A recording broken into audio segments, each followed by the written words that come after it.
Hey everybody, Ben Dorr here. I'm the Executive Director for Minnesota Gun Rights, and I just want to take a minute to talk to you guys today about a couple of very quick topics. The first, well, you got all these politicians out there now. They don't like Minnesota gun rights. They haven't liked us for a long time, but now they're launching a great big campaign trying to convince all of our members, all the gun owners across Minnesota, that we're a scam organization. And so people are asking, like, why Republicans?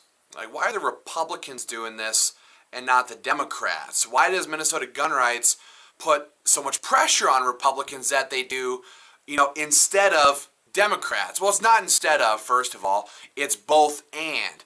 But I just want to go back a little bit, just a little ways, and condense for you in a couple-minute video here, basically 7 years of history with Minnesota Gun Rights. I've personally shot over 240 hours of Facebook video content for our members and supporters. So if you haven't watched 240 hours of my videos, well, you're in luck, because I'm going to boil it all down right here, right now. And so why Republicans? Why Republicans? Well, let's rewind. Let's go back a little ways to 2013. That's the year Minnesota Gun Rights was born. It was a beautiful year. It was a beautiful year. It was in the middle of a huge throwdown where Minnesota Republicans and Democrats were trying to pass gun control, after the Sandy Hook shooting in 2013. So we'll just fast forward to 2014 election season. Minnesota Gun Rights, we did what we do best. We sent out candidate surveys to all these candidates running for office.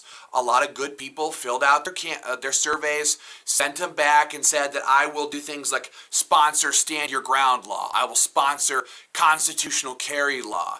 We'll stand up and stop things like universal background checks, and we even had red flags in there. Red flag gun seizures. Most gun owners in America didn't even know what that was back then, but we were fighting that with Senator Ron Latz from the get-go. Anyway, so they filled out their candidate survey, and they promised to be lions for the Second Amendment should they win their elections. Well, it was a big year. It was a good year, right? We flipped the Minnesota House, right? The Republicans took control. Kurt Dowd became Speaker of the House. And so what do? We got right to work. We need to get Stand Your Ground law introduced and passed. We need to get constitutional carry moving. We finally have some momentum here. We can start making some progress for the Second Amendment. Well, what happened?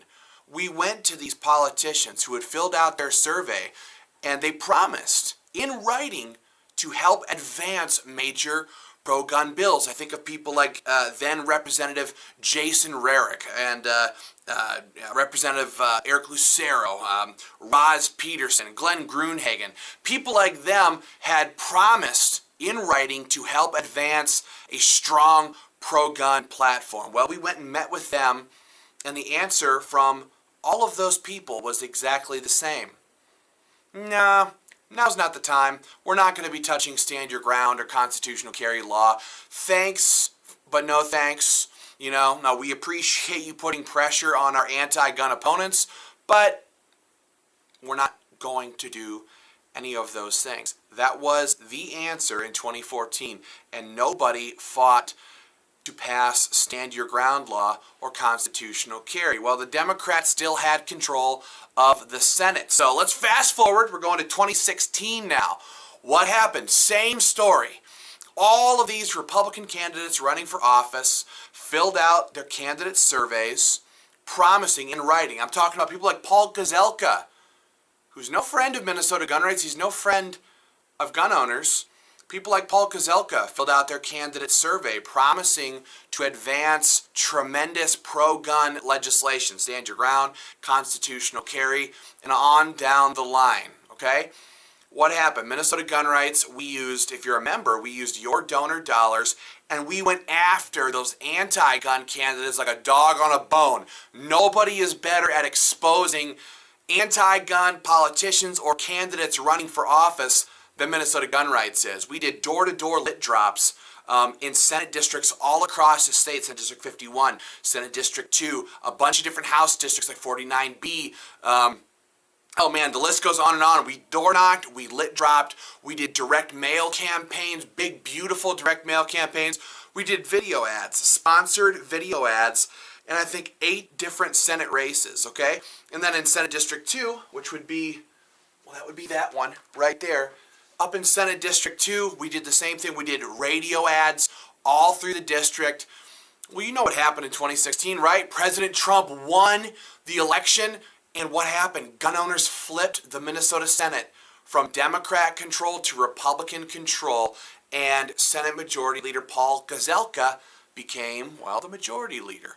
So now look what we had. We had a huge Republican majority in the Minnesota House under Kurt Doubt. We had at least a majority of Republicans in the Minnesota Senate and a bunch of pro-gun Democrats, people like Tom Bach up here. A whole bunch of these would never vote against the Second Amendment when it came down to it. So we have the votes to pass Stand Your Ground and or constitutional carry law. And what happened? Well, the exact same thing that happened in 2014. They said, yeah, thanks, gun owners. Thanks for giving us these majorities. We appreciate it, but we're not going to touch Stand Your Ground. We're not going to touch constitutional carry. Ain't going to happen. Ain't going to happen.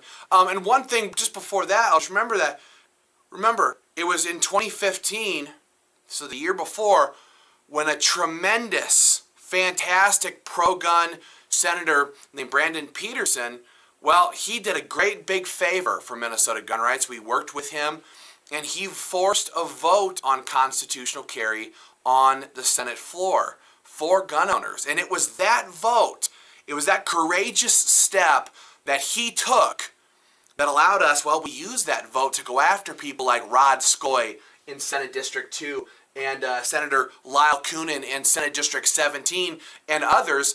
They voted against constitutional carry, and we used that vote, thanks to Senator Brandon Peterson, to out those people at election time, right? So it was the courageous step forward that people like Senator Brandon Peterson took that allowed us to get a pro-gun majority in the Senate in the first place.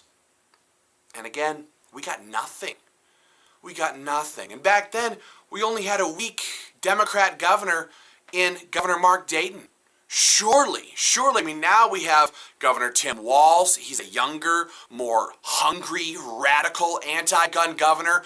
The Republicans could have fought. They could have fought Dayton. They bargain and trade and barter and do deals on things all the time that we don't like. But they refused to even touch Stand Your Ground or constitutional carry. We rolled into 2017. Everybody's riding this pro-Trump victory wave, right? He's new into office. We have all these majorities now. Here's our chance. And they did nothing. They did nothing. And so we were faced with a choice here at Minnesota Gun Rights. It was, well, we can either A, sit down, shut up, do nothing, and tell our members, well, we don't have a choice. There's nothing we can do. We can't speak badly about Republicans. They don't want to pass the bill, and we don't want to rock the boat. We want to keep our seat at the table, right?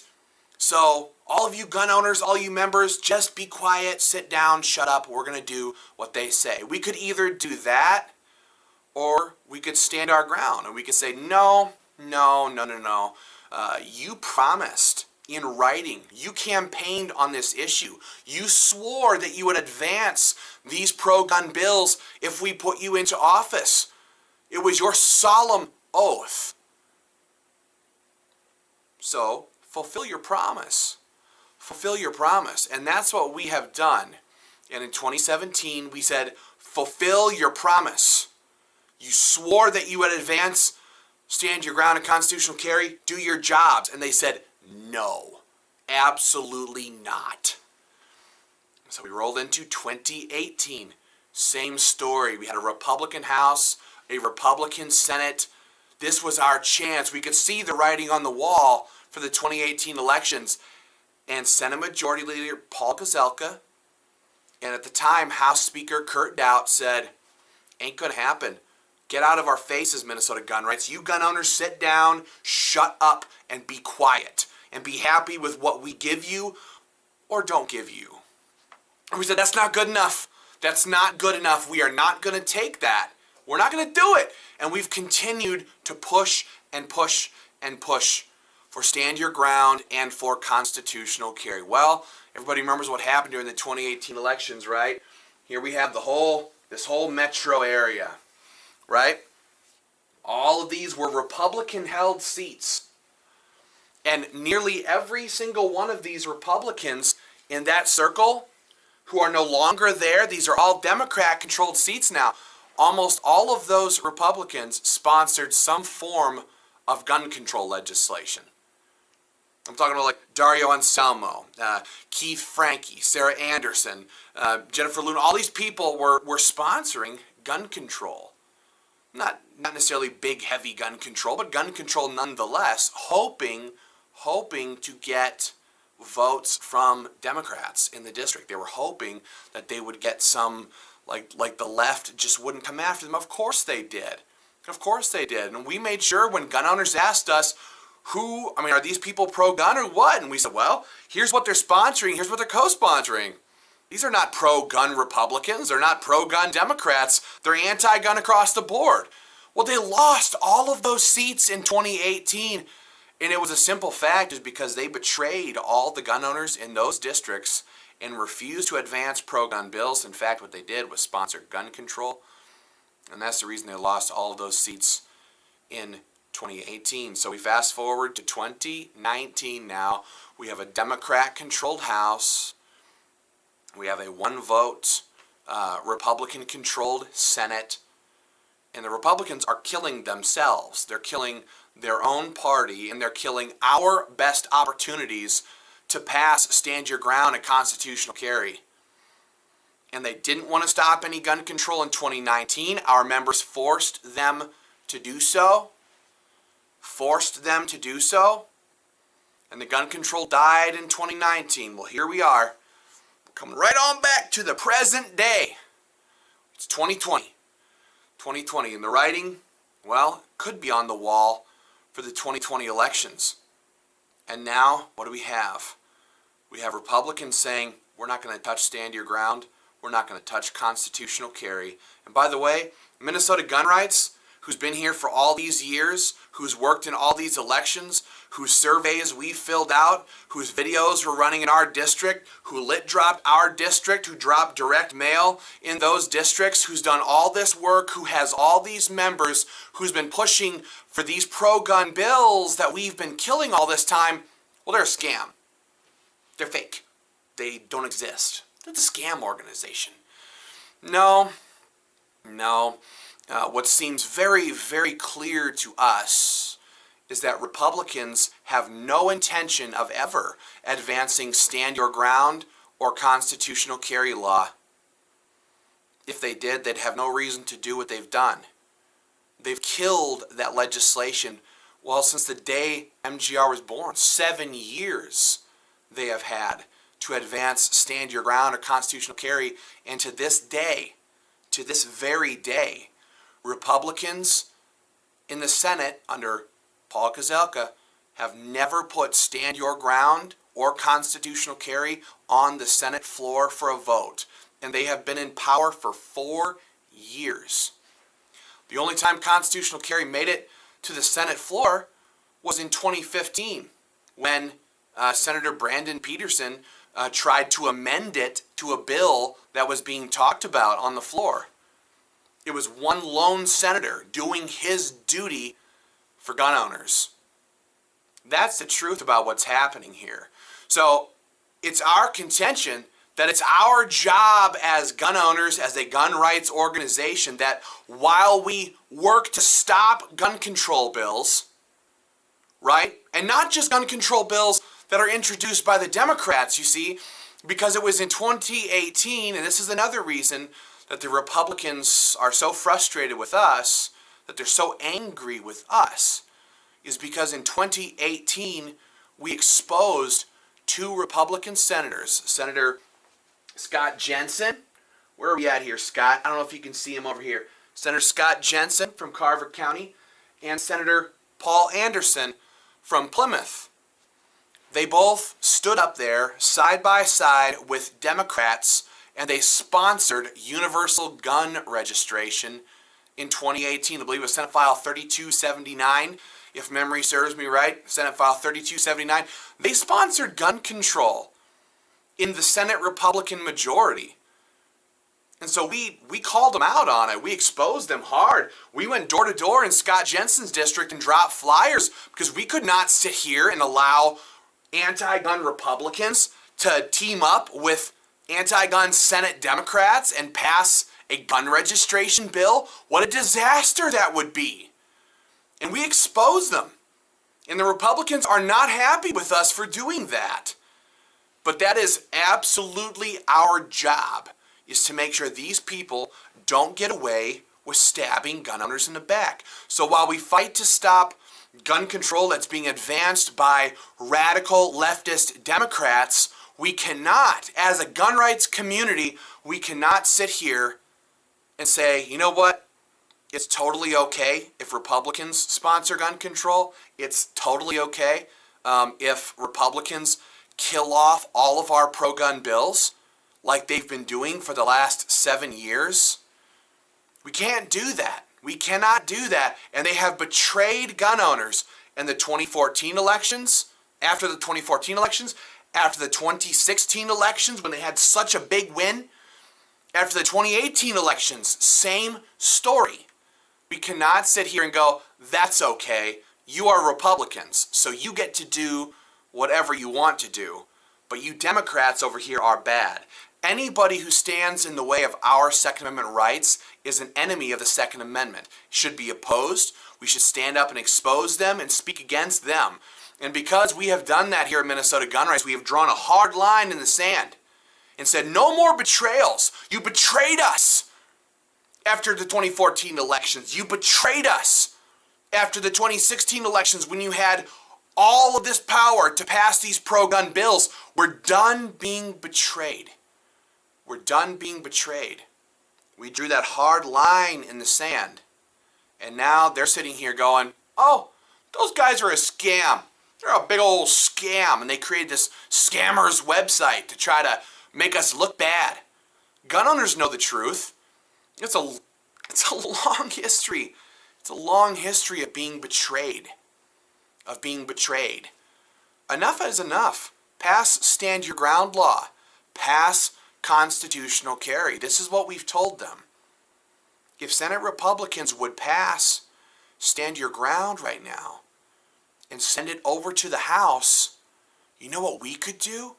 As a gun rights organization, we could marshal our forces and pour hellfire and fury down on House Democrats for stopping our pro-gun bills. We could go after them with everything we've got. And then, if they still kill our pro-gun bills in the House, you know what we get to do as an organization? We get to go around during the 2020 elections and the 2022 elections and we get to prosecute those radical leftists who stood in the way of our Second Amendment freedoms at election time. We get to out them for killing our pro-gun bills. That's what we get to do.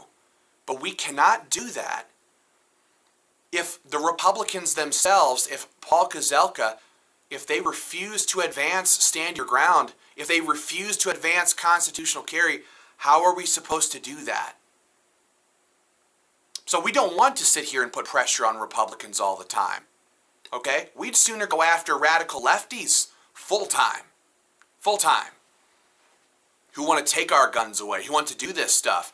But this only works if our side, if the so-called pro-gun side, if they are willing to stand up and be bold and advance pro-gun legislation, then we get to do all of that. And that's why Republicans don't like us, because we've held a principled stance. We've refused to play their game. We've refused to betray our members. If you are a member of Minnesota Gun Rights, we have refused to betray you. Because that's what they wanted us to do. They want us to come to you and say, look, look, calm down. We know you want stand your ground. We know you want constitutional carry. But you know what? Just now's not the time. Oh, we're working with our allies inside the legislature, and we'll do this sometime, and you just relax. They want us to take all the pressure off of them and allow them to do this dirty deed, to betray us year after year after year. And we're not willing to do that. And no amount of pressure from them, no amount of fake scammer websites are going to hold up to the truth. To the truth. If these were real champions of the Second Amendment, they would advance stand your ground and constitutional carry. Advance it as far as it can go. And if there are some anti-gun Democrats or Republicans who stand in the way of it going further, well, that's where we come in. We jump right in there and we start pounding on those anti-gunners and say, move the bill, move the bill, move the bill. But we can't do that. We can't do it if the so-called pro-gun Republicans refuse to touch the bill. So that's the short history, guys, of Minnesota gun rights and our working with, interacting with Republicans in the Minnesota legislature. We've tried very hard over the last 3 election cycles to get them to play ball with gun owners, for them to fulfill their campaign promises, because so many of them have written on paper and swore to advance these pro-gun bills, and it has not happened. Not in 3 election cycles. We're going on the 4th election cycle now. And it's clear that if Republicans get the House back in 2020, they have no intention of advancing pro-gun bills. I think that's partially the reason why they're launching this full-scale attack on the members of Minnesota gun rights and trying to convince everybody, that you guys are a scam. The reason they're doing that is, well, perhaps they think they're going to get more power in 2020, and they have no intention of using that power that's given to them to advance pro-gun bills. That's unacceptable. It's unacceptable. Okay? When Republicans get majorities in states all across America, they're advancing pro-gun bills. States like Missouri passed stand your ground and constitutional carry a few years ago. States like Iowa, after members of Iowa gun owners flipped the Iowa Senate during the 2016 elections for the first time in like 20 years, what happened? We got stand your ground law passed in the state of Iowa. Wyoming passed stand your ground law, I think it was in 2018 even. Okay, so this stuff is happening in states where Republicans get majorities. They say, you know what? We've got the power. Now's the time to deliver. But right here in Minnesota, when Republicans get the majorities, what do they do with it? They've squandered it. They've rendered it useless. Okay? What's the use of having Republican majorities if they're going to act like Democrats? If they're going to try to pass gun control bills, if they're going to sponsor them, if they're going to kill all of the pro-gun bills, what's the point? It's time for them to deliver, to stop attacking Second Amendment organizations like Minnesota Gun Rights, stop pretending that we're a scam, that our members and supporters are a scam. Our members cover the whole face of this state by the tens of thousands, okay? It's time for them to just fulfill their obligation and pass stand your ground law, pass constitutional carry, push it as far as they can, and then let us take it from there. But if they refuse to touch it, we're going to have to keep holding their feet to the fire, keep making sure everybody knows what's going on here, and keep pushing for these pro-gun bills, because sitting back and doing nothing is not an option for Minnesota gun rights. Guys, I hope that kind of explains a few things to you. If you have more questions, drop them in the comments section. Get on board with Minnesota gun rights. Share this video with your family and your friends, everybody who knows how badly we need stand your ground, how badly we need constitutional carry. And so they know kind of the history of Minnesota gun rights and the work that we're doing here, so they aren't misled by politicians, and maybe we can finally get movement on pro-gun bills like stand your ground and constitutional carry. Again, guys, I'm Ben Dorr. I'm the Executive Director for Minnesota Gun Rights. Signing off for now. We'll catch you later.